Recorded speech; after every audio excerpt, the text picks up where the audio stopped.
Asalaamaaleykum nuyu nañ leen ziar leen di leen béggee bu baax a baax ravi de vous retrouver encore une fois sur votre chaîne A2S Pro avec un immense plaisir continuez leen di abonné ngeen bës cloche notification bi su ko defee bépp vidéo bu ñu dugal ngeen mën ko am à temps réel bu leen fàtte di like vidéo bi maanaam di ko aimé di bës ci baaraam bi bu baax a baax dafay tax vidéo bi tasaaroo ba kenn ku nekk mën cee jot bu leen fàtte tamit di ko commenter waaye tamit di ko partager. Comme on a l'habitude de le faire, nous voir sur ce qui concerne l'actualité politique sénégalaise avec la grande victoire de Pastef. La victoire, c'est la victoire de Ousmane Sonko. Mérite bien, mon linker de l'eau, Guinaou Yalla, ak peuple sénégalais, bi nga xamanteni instant bi dañoo mur, kenn mënatu leen nax. Ndax façon manipulation bu nekk jaar na fi contre Ousmane Sonko. Façon yak der bu nek jaar na fi contre Ousmane Sonko lu nek def nako ngir Sénégal wan len carrément man ma len man ñi nga xamne ñom ñoy Sonko phobi Sonko yag na len wan ne ma len man waye mësu ñoo nangu waye bi dafa nekkon confirmation bi victoire bi timit c'est la victoire de la démocratie sénégalaise parce que xam ngeen ne li daan am bu ñak ba amul moy élection yo xamne président bi daf ci duggal loxom di éliminer ay nit ku ko neex mu bokk ku ko neexul du bokk di def ay pexé di ko jaarale ci justice pour éliminer ay nit loolu gis ngeen ne amut kon ñi ay gor lañ ay garmi lañ am nañu fi nekkon di jaay xamade ak rewande nek ay candidat ku ci melni Bougane Gueye Dany tay ji justice bi mënon nako téye tëj ko kasso parce que limu def délit bu mag la waye dañ ko don wan ne ko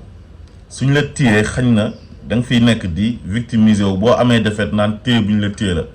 waye ubbi nañ ko dóor ko condamnation bo xamné sursis la ne ko demal campagne mu dem campagne ñu boole leen ñoom ñëpp duma leen kon nak il est temps ngeen xam seen bopp xam ne tekkiwu leen dara ci dëkk bi vous ne représentez absolument rien dans ce pays xam leen seen bopp loolu moo gën ci yéen. Barthélémy Diaz mu doon jaay xamadi moo Bougane Gueye Dany ak seen coalition boobu sàmm sa kàddu Pape Djibril Fall ak Anta Babacar Ngom ak waa PUR ak Thierno Bocoum ak ñi ñu àndal ñëpp war ngeen xam ne Ousmane Sonko du seen morom parce que da ngeen ko doon diir mbagg di wane ne kooku du dara tey yéen seen ay bureau de vote sax mënu leen ko gagné su fekkee nag nit ki yow mënoo gagné sa bureau de vote kon yow amoo benn poids électoral. Nit pour nga am poids électoral am représentativité dafay fekk sax au moins nga mën a gagner ce bureau de vote gagner ce centre ba pare mën a gagner ce commune wala ce département wala ce village wala ce région mais yéen vous ne pouvez même pas gagner vos bureaux de vote ba pare ngeen amee ñu di jaay xamadi di jaay reewaande fu ñu leen fekk yéen a ngi saaga Ousmane Sonko ndax popularité am soxor googu jàpp leen ba mënu leen ko supporter. Chaque jour yéen a ngi koy xas yéen a ngi fexe mu échec kon instant bi nag li ngeen war a def mooy vous devez fermer vos sales gueules da ngeen war a tëj seen gémmiñ ñi xam ne ki ngeen doon saaga di ko xas suba ngoon guddeeg bëccëg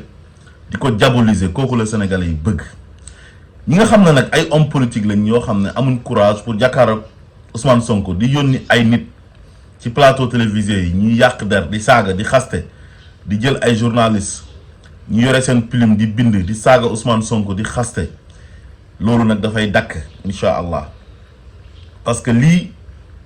confirmation la luy wané né Sénégalais Ousmane Sonko mi ngeen yag traité de tous les noms d'oiseaux malgré tout ça ñom ils ont choisi cette personne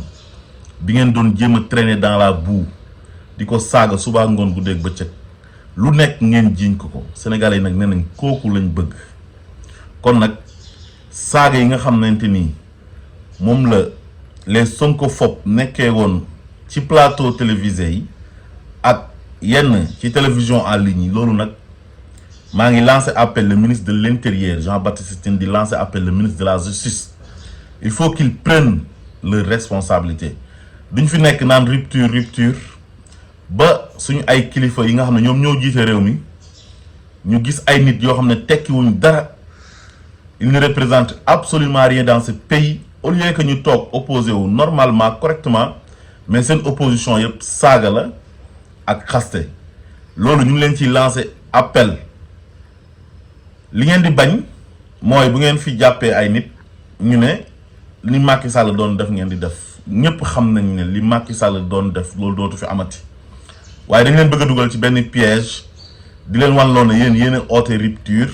kon da ngeen war a bàyyi nit ñi ñuy wax seen xalaat mais wax sa xalaat nag saaga bokk ci rawatina ak di saaga le guide de la révolution Ousmane Sonko il n'est pas n'importe qui, il mérite beaucoup de respect kooku lu mu réussir ci 10 ans amul benn homme politique ci Sénégal ci histoire politique du Sénégal bu ko mas a réussir loolu nag il faut que ñu nangul ko il mérite du respect du ñu nangu nag ay jeunes yoo xamante ni c'est des vauriens tekkiwuñ dara di toog ci ay plateau télévisé suba ak ngoon guddi ak bëccëg di ko saaga loolu nag benn appel bu ñuy lancer la le ministre de la justice Ousmane Diagne et le ministre de l'intérieur bordel ak anarchie loolu moom duñ ko nangu ci dëkk bi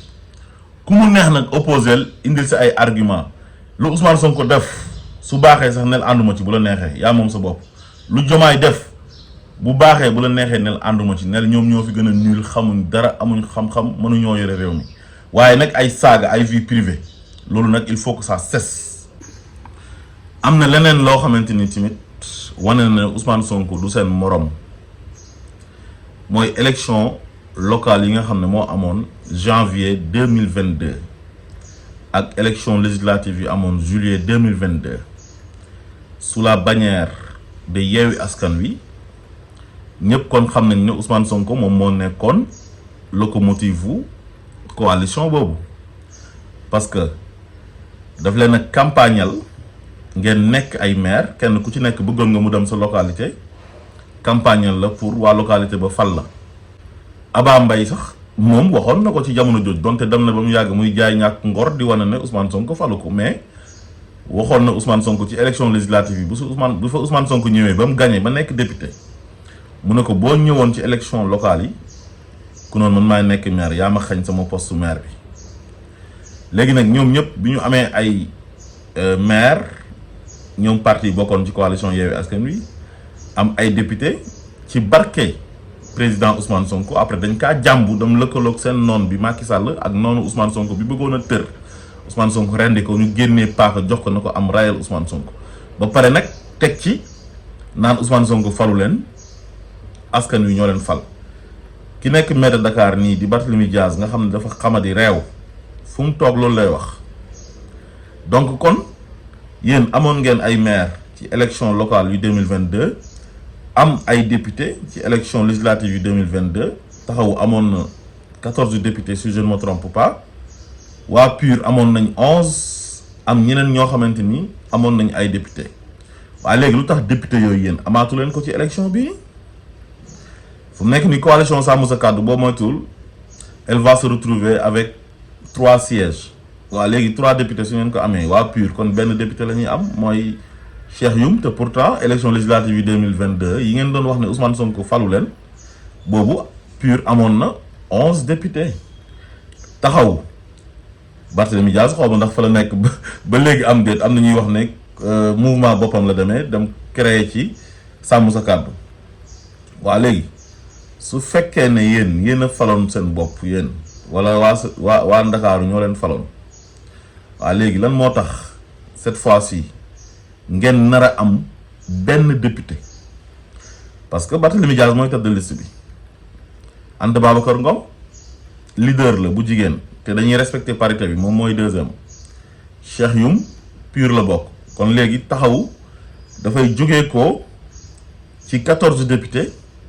ñëw ci benn député waa PUR jógee ko ci 11 députés ñëw ci benn député kon war ngeen xam ne waa ji du seen morom nangu leen rek wax sa mbaaxu waaye du wàññi sa mbaax dara soxor baaxul iñaan baaxul yàlla mooy xool ki ko neex mu jox ko li ko neex mooy innal fadla bi yadihi llahi yuuti man yasha wallahu zul fadlu azim wala nga ne zalika fadlullah yuuti man yasha wallahu zul fadlu azim yàgg naa leen ko wax loolu il faut nga nekk croyant dëgg boo xam ne sa xol bi dafay set wecc dara du ci nekk ci kañaan nga mën a nangu loolu Ousmane Sonko ñu ko bañ ñu bëri tey boo leen laajee lu tax ngeen bañ Ousmane Sonko duñ la indil benn argument bu dul fiiraange ak soxor amul dara luñ ko sikkee amul dara luñ ko gënee ñoom ñu koy critiquer soxor rek parce que bu dee ngëneel defe naa ne moom sax moo leen gën moom Ousmane Sonko parce que yàlla moo ne yaa ayyuhan naas innaa xalaqnaakum min zakarin wa unsa wa ja'alnaakum shu'uban wa qabaa'ila li ta'aarafu inna akramakum inda allahi atqaakum dama leen bind góor jigéen yéen nit ñi ci ay xeet ak ay famille ngir ngeen xamante waaye ki gën ci yéen mooy gën a ragal yàlla Ousmane Sonko moo leen gën a ragal yàlla ci jaar-jaaram ci ay jëfam ci teraanga gi mu seq ak yéen ngeen war ko kon moom acharnement bi ngeen doon def ci kawam sax moom moo waroon def loolu waaye defu ko parce que yéen a ko wor yéen a ko tooñ kon am leen ngor ngeen nangu li yàlla may Ousmane Sonko il est temps yéen vous ne pouvez même pas avoir un groupe parlementaire kon xam ngeen ne tekkiwu leen dara du ngeen dara dem ci ay élection te mënoo am sax groupe parlementaire Macky Sall rek moo fi am groupe parlementaire moom waa PDS parce que ñoom ñoo def coalition muy takk wàllu te loolu lu muy wane mooy Amadou Ba 36% yi mu amoon ci élection présidentielle yi électorat wu Macky Sall daf cee bokk waaye bu fekkoon ne Macky Sall amoon na beneen candidat boo xam ne fësal na ko taxaw ne kii mooy sama candidat wane na Amadou Ba du candidat yam ku noonu Amadou Ba du am 36% ci élection présidentielle yi waaye Macky dafa tànn Amadou Ba ba mu yàgg dem ba mu yàgg mu lâché ko mais waxul kenn dara ñi naan bàyyi na ko ñi naan bàyyiwu ko ñi naan mooy candidat yam ñi naan du candidat yam donc te Amadou Ba moo gënoon a jege mouvance présidentielle bi moo gënoon a jege système bi mooy candidat wu système bi kon ñi nga xam ne dañoo gëm système bi ñooñu dañ koy votel mooy électorat wu Macky Sall bi ak moom ay nitam yoo xam ne bëgg nañ ko donc li wane ne moom 36% yi mi lu ci ëpp Macky Sall moo ko moomoon mooy moom mënul sax am groupe parlementaire. Sonko ànd na ak ñoom fal ay maire ñu dem ba mu yàgg ñoom ñu jàmbu ne falu leen élection législative yi 2022 yi pareil mu ànd ak ñoom fal ay député ñu dem assemblée nationale jàmbu ne falu leen ndax boobu dañoo éliminer woon listam bi mu am courage dem campagnal suppléants yi fal ay yenn alliés am ci influence am waaye gis nga ñooñu ñàkk ngor mujj gi noonu lañ ko def wan ko ne ko faloo ñi mu fal le président Bassirou Diomaye Faye ginnaaw yàlla ak askanu Sénégal le 24 mars 2024 noonu jógati commencé di ko bëgg a diviser ak Diomaye naan ko Sonko falu la Sénégalais yi ñoo la fal ñu dem ba mu yàgg législative yi di waaj a ñëw bi ñu dissoudre assemblée nationale bi nga xam ne moo nekkoon 14e législature bi ñu ne Sonko jeunesse bi bàyyi nañ ko 54% yu ñu amoon présidentielle du moom te bu demee dañ koy duma mu dem nag duma leen duma yu métti lii moo nekkoon confirmation waxoon naa ko ca La Rochelle bi ma jàkkaarloo mon ami mon frère Ousmane Dieng ne ko Ousmane mu ne ma naam ma ne ko élection législative yi 17 novembre 2024 yi confirmation laa koy tuddee léegi nag Sonko mi ngeen téye woon di ko saaga di ko xas jàpp na du dara te xam ngeen ne dara la en âme et conscience léegi nag duma na leen ci élection yi fi jaar yëpp wan leen na leen du seen morom sénégalais yi tamit wane nañ ne Ousmane Sonko lañ bëgg malgré li ngeen ko jiiñ yëpp tam ko dëmm jiiñ ko rebelle jiiñ ko salafiste mook ay nitam Macky Sall dàq ko impôt et domaine tëj ko kaso barricade këram jiiñ ko viol façon persécution bu nekk Macky Sall def na ko ànd ak ñi ko doon jàppale nekk ay kilifa ci Sénégal ci secteur boo manti dem ñu téye benn doomi jàmbur boo xam ne kenn gënu ko ci Sénégal nekk nit ku baax nekk nit ku yiw nit ku def jaar-jaar boo xam ne jaar-jaar bu am solo la un parcours atypique nekk nit ku màndu ku ragal yàlla ñoom ñëpp ñu songandoor ko ngir lan parce que ñoom ñu ngi ci système bi di séddoo alalu sénégalais yi di gën a pauvre di gën a ñàkk Sonko ñëw di ko xeex ñoom ñu jóg di ko xeexuñ ko pour l'intérêt du Sénégal mais pour leur propre intérêt ay nit yoo xam ne tey ñoom ñoo waroon a taxaw ànd ak Sonko ngir Sénégal soppeeku ndax yàlla nee na inna allaha la yughayyiru ma bi qawmin hatta yughayyiru ma bi anfusihim dañ ciy gis ñoo xam ne diine lañ jàng mais ils s'en fichent de diine duñ jàng seen yoon nekku ci ci ay caaxaan lañ nekkoon ànd ak Macky Sall di tooñ Sénégalais yi di leen lor di toroxal nit ñi dem ba tooñ bu mag bu ñu gën a tooñ Sénégal mooy taal gi ñu taal Sénégal jaarale ko ci Adji Sarr jël doomi jàmbur def ko une arme sexuelle contre son adversaire politique waroon na xeex ak moom ci ay argument waroon na xeex ak moom ci programme mu ne day xeex ak moom ci wàllu mërs ñu ne Sénégal a ngay tàkk am na ay kilifa yu fa nekk ñu bàyyi Macky Sall mu jël suñu police jël suñu gendarmerie jënd ay pourriture de la justice ñenn ci ñoom ay magistrats yu tekkiwul dara ñi acharné wu ci benn doomi sénégalais boo xam ne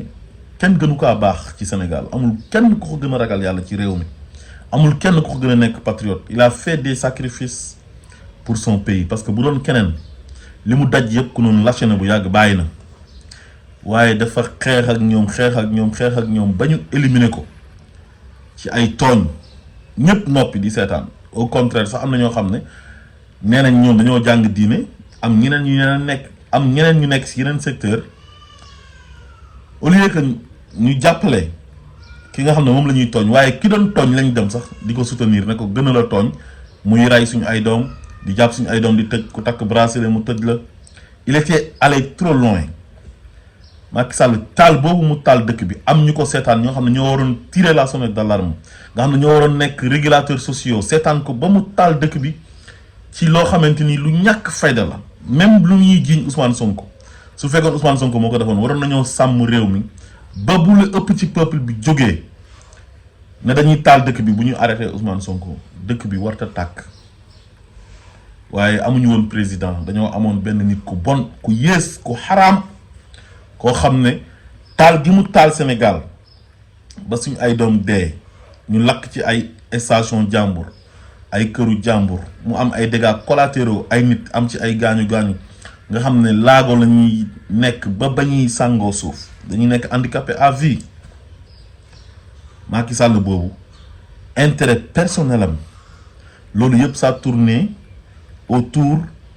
de ses caprices ak li nga xamante ni moom mooy ay bëgg-bëgg boppam moom bànneexu bakkanam moo tax Sénégal tàkk te xoolal fa mu mujjee li mu def yëpp ngir yàq àdduna Ousmane Sonko li mu def yëpp ngir Ousmane Sonko sànku ba àdduna di tukki ànd ceeg ñi mu àndaloon nit ñi bon ñoom Antoine Diome ak Ismaïla Madior Fall ak Thiendella ak ñi nekkoon ci administration bi ñu nekkoon ci nguur gi Moussa Fall gendarmerie Bokar Yàgg police ay procureur am la Macky Sall recruté woon contre une personne qui s'appelle Ousmane Sonko un citoyen sénégalais boo xam ne masul tooñ kenn. Il était dans son rôle d'opposant su gisee li mu war a dénoncer ko di protéger sénégalais yi ci seen alal ji nit ñi di sàcc mu leen di dénoncer ñu jël ko moom di ko toroxal ne tey dinañ yàq àddunaam. Macky Sall il a utilisé tous les moyens de l'État et les personnes influentes du Sénégal li mu amoon ci doole yépp utiliser na ko yàlla bañ ndax lan ngir bëgg a yàq benn jaamu yàlla boo xam ne jotewul ak moom dara lu dul dafa am ay ambition présidentielle pour jiite réewam te am ci droit comme moom Macky Sall nu mu amee woon droit ngir laaj Sénégal bañ jox ko Abdoulaye Wade may ko jàmm mosu ko sonal Macky Sall nekk nit ku ñàkk ngor ñëw na dina yàq àdduna Ousmane Sonko waaye li yàlla di wax rek yuriduuna an yutfi'u nuurallahi bi afwaahihim wa ya'ba Allahu ila an yutimma nuurahu walaw karihal kaafiruun bëgg fay nit bëgg fay leeram gi waaye yàlla bañ ne non loolu du fi amee wa yamkuruuna wa yamkurullah wallahu xayrul maakirin seen pexe yi ngeen def yépp ngir yàq doomi jàmbur ji ñu tuddee Ousmane Sonko nekk doomi Sénégal kenn gënu kaa yey ci Sénégal ngeen téye ko jël doole Sénégal ji ñu leen jox di ko xeexee fan la mujjee ndax ngeen am ngeen ndam ana ndam li Ousmane Sonko ku yàlla préparé la ndogalu yàlla la lu ne def ngeen ko te mënu leen fexe ba yàq àddunaam fu mu nekk ni tiim na leen yéen ñëpp ana ñu doon saaga ana ñu doon xaste fu mu nekk ni saaga yeeg xaste yi dafay dakk parce que mën nañoo am ay kilifa ñu jiite réew mi sénégalais yi ne ñii ñooñu doy def confirmation bi démb ci dimanche après présidentielle yi législative yi ñëw ñu jël majorité bi jox ko Ousmane Sonko ngeen continuer ne da ngeen koy saaga loolu moom il faut que ça cesse dootuñ ko mayeti kenn rewaande gi ngeen nekkee woon ak xamadi gi ngeen nekkee woon ci plateau télévisé yi waxuñ ne dictature moo fi am fii benn dictature amu fi parce que Ousmane Sonko ak Diomaye bu ñu doon ay dictateur ku noon dañuy fay wante ak yéen ku noon instant bi du ngeen tala toog sax ci ay plateau télévisé naan da ngeen di wax parce que seen waaj yi ngeen di faral di ko jàppale bi mu fi nekkee moom moo fi installé woon dictature te yéen ñiy jéem a ŋàññi Ousmane Sonko di ko saaga di ko xas Ousmane Sonko Macky Sall def na fi loo xamante ni Ousmane Sonko ak Diomaye xalaatuñ ko sax def Macky Sall demoon na ba ku takk bracelet Pastef mu jàpp la demoon na ba ku sant Joola bu ñu la ramassé ci mbedd mi dañ lay jàpp dem tëj la ci kaso bi demoon na ba ku sol t-shirt Ousmane Sonko mu jàpp la ku yore téléphone boo xamante ni sa fond d'écran Ousmane Sonko moo ci nekk ñu jàpp la demoon na ba embargo Casamance ne bato bi dootu fa demati lépp ngir Ousmane Sonko defe naa ne toog ci télé naan da ngay saaga Ousmane Sonko wala ngay wax ne Ousmane Sonko dafa bon ñàkk jom mante weesu lool xoolal élection yi ni ñu ko organisé ni mu jaaree yoon ki gënoon a rëy làmmeñ ci Sénégal di jaay xamadeeg reewande muy Barthélemy Dias fu mu dem di saaga nit ñi moom tey bu nekkoon ci nguuru Macky Sall la mu ñàkk déggoo ak Macky Sall comme bu njëkk ba moo ko gën a wóor ne du nekk candidat ñu ngi ko condamné condamnation boo xamante ni warul nekk candidat mais ministre de l'intérieur moo waroon a bind conseil constitutionnel donte conseil constitutionnel tamit foofu d'accord mu fa ak ñoom parce que bi ñuy éliminer Ousmane Sonko dañoo toogoon di xaar ñu indil leen condamnation parce que boobu ñu ngi ko doon accélérer ca cour suprême te ñoom seen mission daf cee bokkoon rawatina ak président bi pour l'élimination de Ousmane Sonko kon tey candidature Ousmane Sonko waroon na mën a jàll tey su fekkoon ne neex na Macky Sall waaye ña fa toog dañ leen faa tegoon te bokk na ci lu tax ñu teg leen fa mooy éliminer Ousmane Sonko élimination Ousmane Sonko bi processus la woon te ñooñu bi ñuy soppeeku bay faire face à Macky Sall lu ñu éliminer woon candidature Karim Wade bi te Karim Wade Macky Sall diggoon ko ne ko di nga nekk candidat moo Khalifa Sall ñu éliminer Karim Wade loolu moo indi woon seen problème ak Macky Sall ba tax Macky Sall jiiñ leen ne dañ leen a corrompre te Amadou Ba moo leen corrompre bañ dem assemblée nationale créer benn commission d'enquête ñu xam ne ñoom Macky Sall ci seen kaw la jëm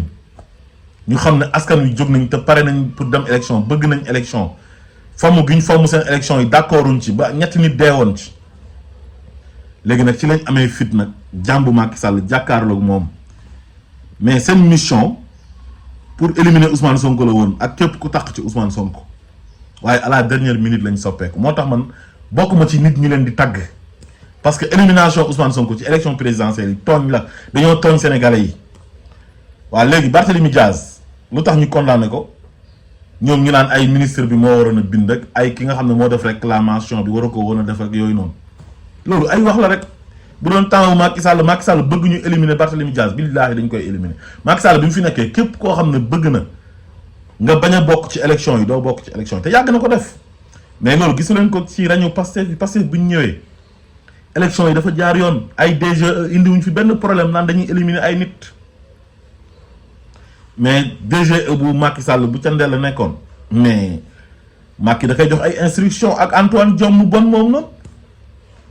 kuñ bëggul nga bokk dañ lay éliminer wala ñu créer la ay problème xool lu ñu defoon liste Yewwi Askan Wi ci législative 2021 yi jaxase fii yépp conseil constitutionnel nangu di éclater ay liste di bàyyi ay suppléants di dem ci coalition Yewwi Askan Wi di bàyyi ay titulaire di dem ci coalition Benno Bokk Yaakaar parce que boobu moo leen arrangé woon seen titulaire dem moo leen arrangé titulaire yu Yewwi Askan Wi Ousmane Sonko mooy tête de liste bi arrangé wu leen te bëgguñu woon Ousmane Sonko bokk moo tax ñu yàq affaire bi jaxase ko donc kon su ma gisee ku toog naan da ngay critiquer ay Ousmane Sonko ak ay Diomaye naan da nga leen di xas dama naan yow ñii da nga leen a bañ rek waaye ñii duñ sax moroomu Macky Sall élection yi organisé nañ ko mu jaar yoon terewuñ kenn bokk éliminé wu jéem ñoo éliminé kenn organiser ko mu nekk des élections libres et transparentes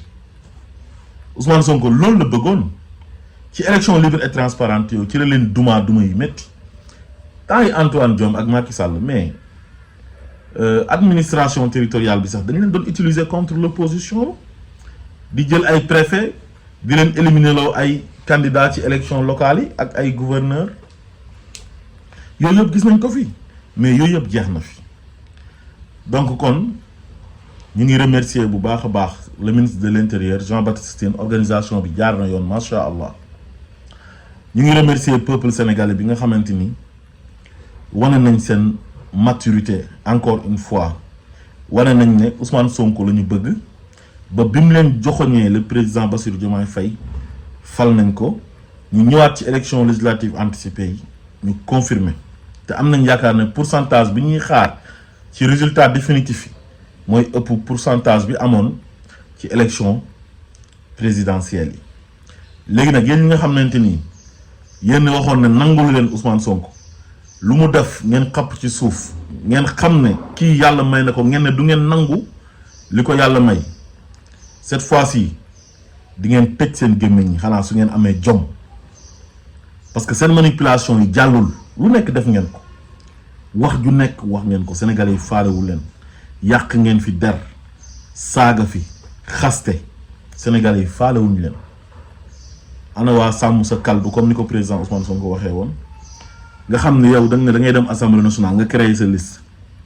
nga war a dem ci sénégalais yi wax leen programme lan nga nar bu ñu la joxee majorité assemblée nationale nga cibler benn nit boo xam ne li ëpp ci sénégalais yi moom lañ bëgg nga koy saaga pour bëgg a atteindre sensibilité wu